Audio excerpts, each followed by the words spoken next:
السلام عليكم ورحمة الله وبركاته، حبايبي عاملين إيه؟ يا رب تكونوا بخير، كل سنة وأنتم طيبين ورمضان كريم على الجميع إن شاء الله. النهارده هنعمل فراخ مشوية بطريقة سهلة وبسيطة ومش مكلفة. بصراحة أنا كان عندي بانضف في الفريزر من يومين، لقيت فرخة كده مركونة تحت، فقُلت كنت هاعملها في شوربة. بس بصراحة الفراخ لمّا تكون يعني ليها فترة عندِك في الفريزر، يُستحسن إن أنتِ تعمليها مشوية في الفرن. معايا طماطمتين كده أنا مخرّطاهم تخريط صغير بالمخرطة، ومعايا فلفل ألوان أحمر على أخضر على أصفر، ولو مش متواجد عندِك فلفل ألوان ممكن تعملي عادي فلفل أخضر بس. وطبعًا لو الكهربا قاطعة أو الكبة بايظة ممكن تعملي بالمخرطة زي ما أنا عملت كده عادي خالص. وبشرت جزراية وبصلاية صغيرة وسط كده يعني مش صغيرة أوي، أو على حسب ما أنتِ بتحبي كمية البصل، لو متواجد عندِك كمية بصل يعني، هي بصلاية مش كبيرة. وزي ما قُلت لكم كده عملت الطماطماية برضه خرّطتها صغيّر، وهي مشيت عليها بالمخرطة كده عشان عايزاها قطع صغيّرة، والفلفل نفس الطريقة. ولو مش متواجد ممكن على فكرة ممكن تحشيها ببصل وفلفل أخضر فقط لا غير، وبصل وفلفل أسود كمان فقط لا غير. بس إحنا يعني إيه المتواجد عندِك في البيت وحابة تحطيه، حطيه. يعني في ناس بتحط خضرة، أنا مش من محبين الخضرة في الفراخ المشوية، بتقلب معايا الفراخ يعني كمحشي بمعنى أصح، باكل محشي مش فراخ مشوية. معايا البهارات بتاعتي، باحط معلقة من الجنزبيل ومعلقة من بهارات الفراخ المشوية، ونُص معلقة من الفلفل الأسود وملح. بس لو عندِك بهارات تانية وحابة تضيفيها براحتك. ولو مش متواجد عندِك الجنزبيل برضه عادي، بس أنا باحب أضيف الجنزبيل في المشويات بيدّي له طعم حلو أوي بصراحة. وهاعصر ليمونة كده بتمنع أي زفارة، أي ريحة كريهة في الفراخ أو اللحوم عامةً، الليمون بيمنعها تمامًا. والقشر بتاع الليمون كمان مش هارميه، أنا هاحطه كمان في الصينية لمّا آجي أشوي الفراخ. وهاحط كمان معلقة من الخل، ما تكتريش، هي كده هننقعها شوية في التتبيلة، فبالتالي هتبقى طرية.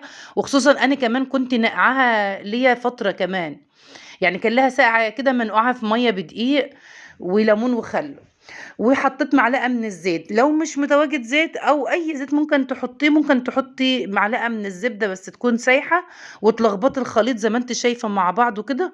ده يعني تتبيلة في منتهى الجمال، وكمان بتكتر معاكِ يعني الجزر والفلفل، بيكتر معاكِ الحشوة. يعني أنا من محبين الحشوة اللي ممكن أغمسها بعيش مع المكرونة، يعني الفراخ دي ممكن تعملي لها مكرونة أو ممكن تاكليها برقاق كده عادي. بس أغلبية الوقت إحنا بناكلها بالمكرونة بصراحة. الصدور زي ما أنتم شايفينها كده أنا منغّزاها، حتى كمان من تحت الجلد أنا منغّزاها علشان تشرب كويس من التتبيلة وتدّيها تطعيمة حلوة أوي. يعني بتبقي تاكلي نسيرة الفراخ كده وهي فيها تطعيمة البصل والجزر. طبعًا إحنا ما حطيناش معلقة من السكر أو العسل، علشان الجزر هنا مسكّر ومرمّل، فهيدّي لي تسكيرة حلوة، فبالتالي بلاش نحط بقى لا سكر ولا عسل عشان ما تقلبش بقى لحاجة مسكّرة. فاهمين قصدي يعني؟ باتبّلها بقى زي ما أنتم شايفينها كده في كل الاتجاهات، علشان تاخد من يعني كل حتّة فيها بتبقي بتاكليها بصراحة. زي ما قُلت لكم الفراخ لمّا يعني ممكن تغيب عندنا شهر و2 في الفريزر لمّا نكون يعني إحنا دابحينها ومربيينها عندنا في البيت، يعني متربية ودابحينها ومنضفينها عندنا في البيت، ممكن تعدّي الشهرين وهي عندي في الفريزر، لإن لمّا باربي كمية. فعشان كده كل ما ألاقي بقى الفترة غابت عندي في الفريزر بصراحة باشويها. ولو هاعملها في شوربة لازمًا أدّيها غلوة الأول كده، وبعد كده أكُب مَيّتها، وبعد كده أشوّحها بقى أو أعمل لها التتبيلة بتاعتها، علشان طعمها يبقى يعني حلو كده في منتهى الجمال.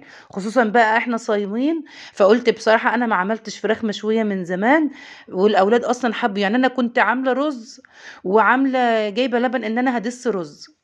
هنا أنا مخرّمة، معلش هارجع في كلامي تاني، مخرّمة كده الورك زي ما أنتم شايفينه لإنه طبعًا مش زي الصدور، هو أصلًا طري بيشرب بسرعة التتبيلة، فلازمًا تعملي النغزة ديّة بالكازلك كده علشان تشرب معاكِ بسهولة. ومعايا حتة الدهنة اللي أنتم شايفينها ديّة، أنا ما باشيلش الدهون من أي فراخ، خصوصًا لمّا تكون هتتشوي. لو حابة تشيليها ماشي، بس كتّري بقى من معلقة الزيت أو قطعة الزبدة. لكن الدهون ديّة بتدّي معاكِ طراوة كده لحتة اللحمة أو الفرخة وهي بتتشوي، أو حتى وهي في الشوربة، ما بتخلّيهاش تخِس وتنشف أوي زيادة عن اللزوم. وزي ما قُلت لكم بقى أرجع لكلامي إن أنا كنت باقول إن الفراخ لمّا بتغيب في الفريزر أفضل طريقة إن أنتِ تاكليها ويكون طعمها حلو هي الفراخ المشوية، تحطيها بقى على بطاطس، تحطي تحت منها طرنشات بصل وطماطم وفلفل ألوان، براحتك أنتِ، إيه المتواجد عندِك وحابة تحطيه حطيه، الفراخ المشوية ديّة أي حاجة ممكن تحطيها عندِك عايزة تحطي لبن رايب، عايزة تحطي زبادي، حتى عايزة تحطي مسترد، اللي يريحِك بصراحة ممكن تحطي، عايزة تحطي مايونيز، يعني حاجات كتير بتخش للتتبيلات، بس أنا يعني التتبيلة المفضلة عندي هي التتبيلة دي، يعني يمكن كمان ما باحطش جزر وباحط معلقة من السكر، بس أنا متواجد عندي الجزر بكثرة وطبعًا السكر غالي نوفّر معلقة الجزر دي. هنا تركاية مهمة جدًا، جدًا، جدًا، لمّا تيجي تركني الفراخ بتاعتِك وتتبّل، حُطّي الصدور دايمًا تحت مش الوراك، عشان الصدور بتبقى ناشفة، وطبعًا نحُطّي الوراك بتاعتِك على الوش، فبالتالي الخضار والوراك بتنزّل مَيّة كده فبتنزل على الصدور، فبتطرّي الأنسجة بتاعتها، فبتبقى طرية كده في منتهى الجمال.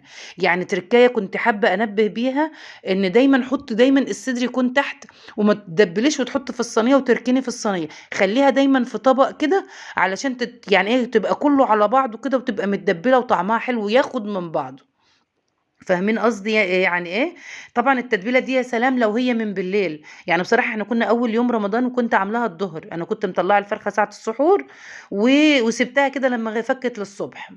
هنا بقى بصراحة كنت باحاول أغطّي الطبق ما قفلش معايا ركنته، وجِبت طبق تاني كمان، وهو بصراحة بعد شوية كده لقيته يعني خلاص أنا هاركنها ساعتين، قُمت جايبة صينية ومغطياه بيه. عدّيت بقى الساعتين زي ما قُلت لكم لو يعني تكون أفضل لو إحنا دبّلناها من ساعة السحور وحطيناها في التلاجة، أفضل بمراحل وبكتير. بتدّيكِ نتيجة أفضل بكتير، بس والله العظيم برضه الساعتين بيدّوا نتيجة ممتازة، إحنا بسم الله ما شاء الله بألف هنا كانت طعمها في منتهى الجمال. طبعًا مسحت الصينية بتاعتي مسحة من الزيت كده، هي مش بتلزق ولا حاجة بس برضه أنا بافضّل إن أنا أمسحها مسحة من الزيت وأرُص الفراخ بتاعتي في الصينية، وزي ما قُلت لِك لو حابة إن أنتِ تضيفي تحت منها بطاطس شرايح كده مش لازمًا بطاطس في صلصة وكده، شرايح بطاطس على بصل على فلفل عادي، لو أنتِ هتاكليها برقاق أو بعيش. لكن لو هتاكليها بمكرونة وحابة تضيفيها كده تسيبيها كده براحتِك بقى. هادخّلها بقى الفرن، لو أنتِ مستعجلة لو أنتِ مثلًا مستعجلة وما عادش غير مثلًا ساعة، ساعة ونُص على الفطار، ممكن تدّيها غلوة يعني مدة 10 دقايق على البوتاجاز، وبعد كده تدخّليها أي فرن، غاز، فرن كهربا، أي فرن، تدّيها غلوة الأول على البوتاجاز، هي في الفرن هنا أخدت ساعتين، شايفين؟ والله العظيم طعمها كان في منتهى الجمال.